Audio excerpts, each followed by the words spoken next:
100-ից ավել իրանական այդ նավի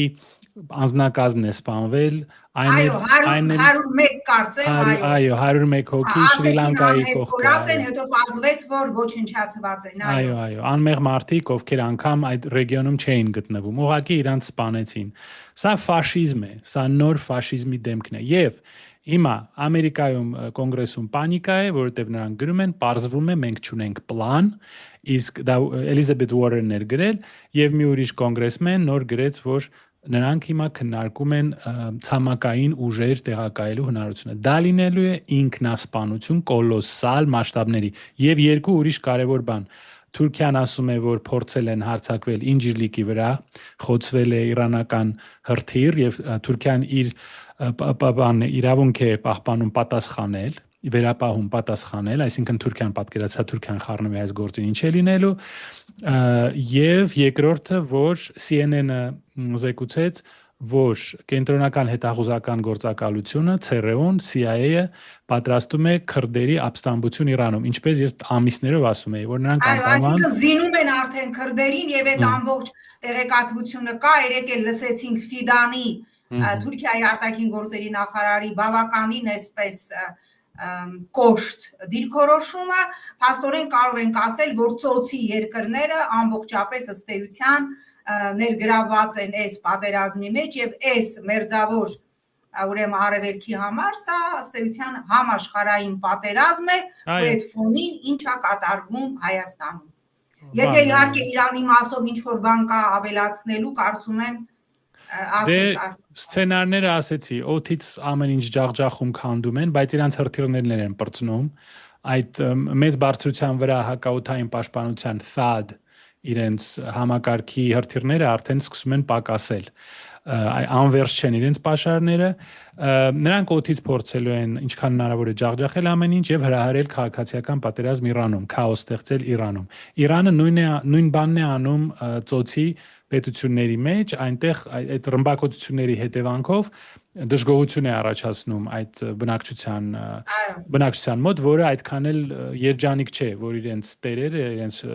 ղեկավարները պաշտպանում են Իսրայելին, նրանք բացարձակ չեն համակրում Իսրայելին, այսինքն նույն բանը Իրանը անում է այս ծոցի պետություններում։ Բրիտանիան արդեն մասնակցում է պատերազմին Հորդանանի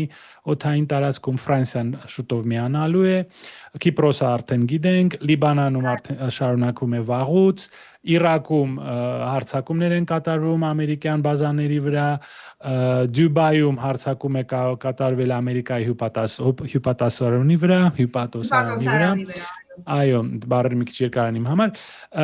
այսինքն լայնածավալ պատերազմ, հիմա էլ քրդերի ապստամբության հնարավորություն։ Հիմա հետաքրքիր է, երբ կգա այն պահը, երբ Թուրքիան կասի դուք հարձակվել եք մեր վրա, մենք էլ հիմա կխոսենք ադրբեջանցիների հետ ձեր տարածքում եւ այդտեղ կսահմանենք ինչպես մենք պատրաստվում ենք անվտանգության գոտի։ Մինչեւ այս հարձակումը ես գրել էի, ըստ որոշ նորությունների Թուրքիայում քննարկվում է անվտանգության գոտու սահմանումը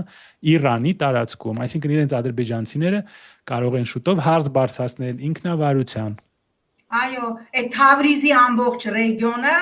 հյուսիսային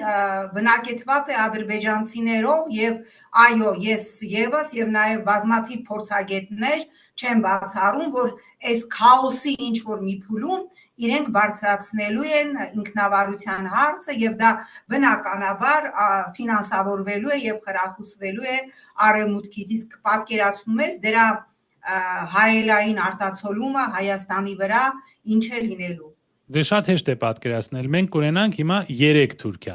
հիմա մենք ունենք 2 Թուրքիա, արևմուտքից, արևելքից, հիմա մենք ունենանք 3, մեկն էլ հարավից,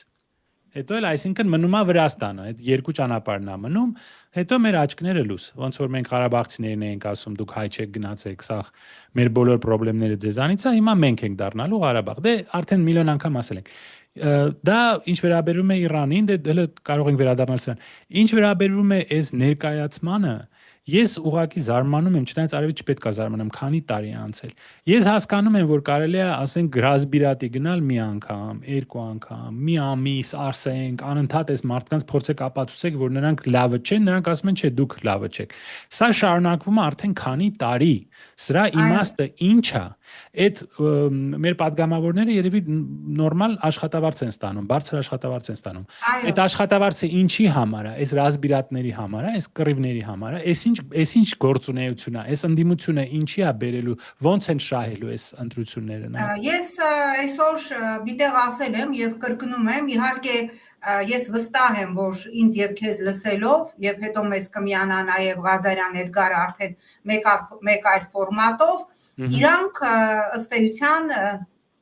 եթե Էդգարնա կարող արդեն միանալ հենց հիմա միանալ, եթե կուզենա էլի ֆորմատը ներումա միանգամից,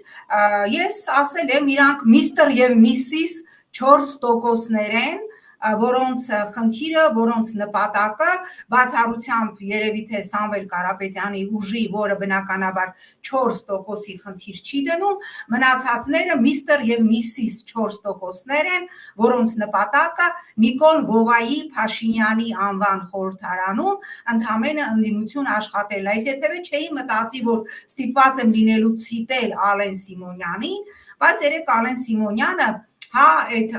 սպառնալիքների գրեթե հայհոյանքի արանքում մի բան ասեց, որի հետ դժվար է չհամաձայնել, որ այսօր ընդդիմության կռիվը թե մեր